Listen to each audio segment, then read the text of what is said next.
Hey everyone, my name is Tyler, aka Spartan Snyder, and in today's video we're going to discuss the events that take place from Halo 1, or Halo Combat Evolved, to Halo 2, and this weird sort of anomaly, the September Anomaly. Now just to recap, Halo Combat Evolved, all the events kick off on September 19th, 2552 in the Halo universe, and they end with the destruction of Installation 04, Alpha Halo, on September 22nd, 2552. And if you haven't seen the last video, I'll link it now. Look where the red arrows are pointing. We end by talking about how not only did Master Chief and Cortana survive, but also Staff Sergeant Johnson, Lieutenant Hammerson, Warrant Officer Sheila Pulaski, and Corporal Locklear escape, and they also discover and recover Linda 058. Now, they were able to escape aboard a Covenant warship, the Ascendant Justice, and they made their way back to Reach. Here's where things get a little fuzzy. Now, the September Anomaly is recorded on September 23rd and also on September 7th. So this means that they went back in time nearly 2 weeks. So after the recovery of a Forerunner crystal on Reach, the members of an organized resistance comprised of the Spartans from Reach and the survivors of the Battle of Installation 04 are in some sort of time anomaly, causing them not to be in the correct timeline. What is known is that the events take place with the possession of the Forerunner crystal, and they take place after September 7th in this alternate timeline. What we see here is that Dr. Halsey and members of Red Team discover an enigmatic shard in a Forerunner installation below Castle Base on Reach. This is a problem because it seems as though the Covenant forces who are on Reach are sieging Castle Base in order to take possession of the shard. Dr. Halsey initiates Operation White Glove, which destroys Castle Base and prevents the Covenant forces from capturing any UNSC or Forerunner technology that was at Castle Base. Halsey and members of the Red Team are protected from the resulting destination as they hide in the caves underneath the mountain at the base of Castle Base. This is where Master Chief Cortana, Staff Sergeant Johnson, Lieutenant Hammerson, Warrant Officer Pulaski, and Corporal Locklear aboard the captured Covenant flagship Ascendant Justice make a slip space into Reach, a temporary anomaly sending them over 2 weeks into the past, which is 12 days before the UNSC Pillar of Autumn carrying the Master Chief would emerge from slip space at Installation 04. The only reason they knew that they were sent back in time is because Master Chief actually recognizes the Ollie Ollie Oxenfree tune, which is detected by Cortana, and it's being broadcast from the surface of Reach.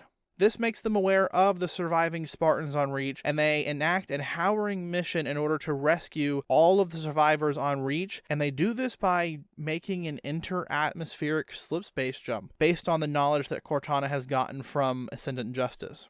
They're assisted by some Forerunner Huragok, and they make sure that the Ascendant Justice is connected to a damaged UNSC warship, Gettysburg, for the additional reactor energy. This is so that they can initiate slip space jumps and get out of Reach before the Covenant come after them.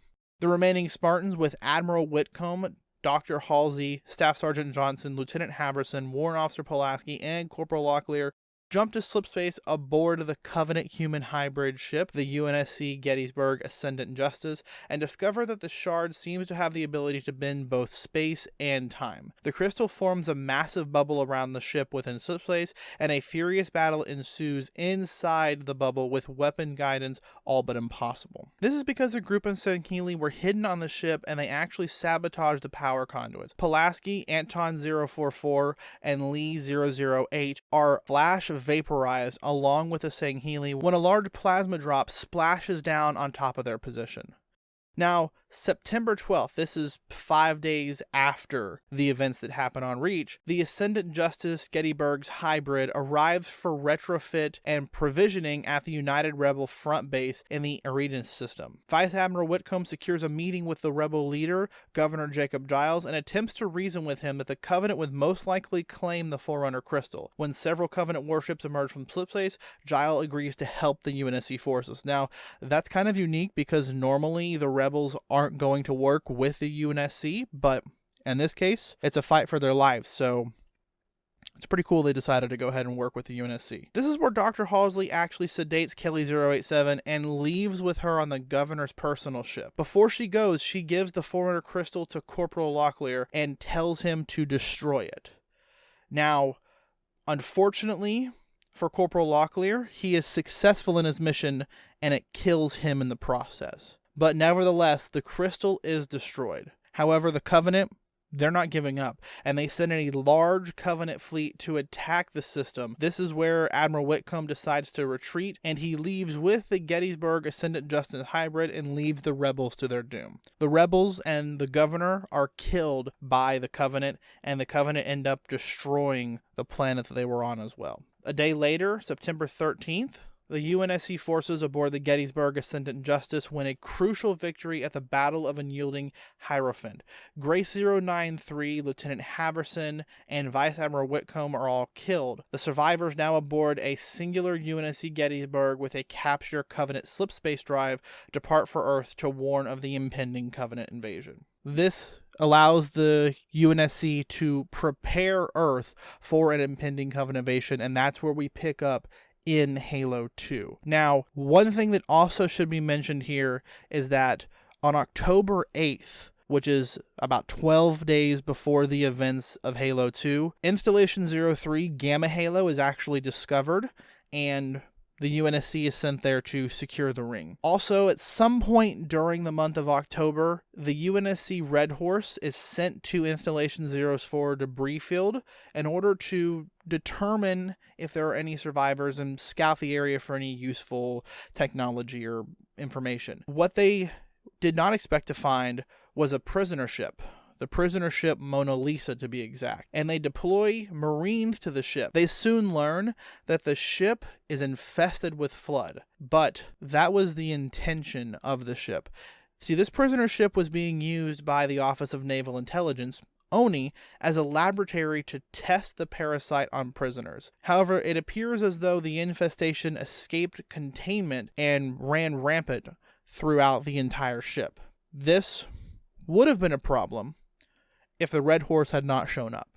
However, because they showed up, they were able to destroy it with a nuclear missile and contain all of the infestation. And that's going to do it for today's video. Thanks for watching. I hope you learned something.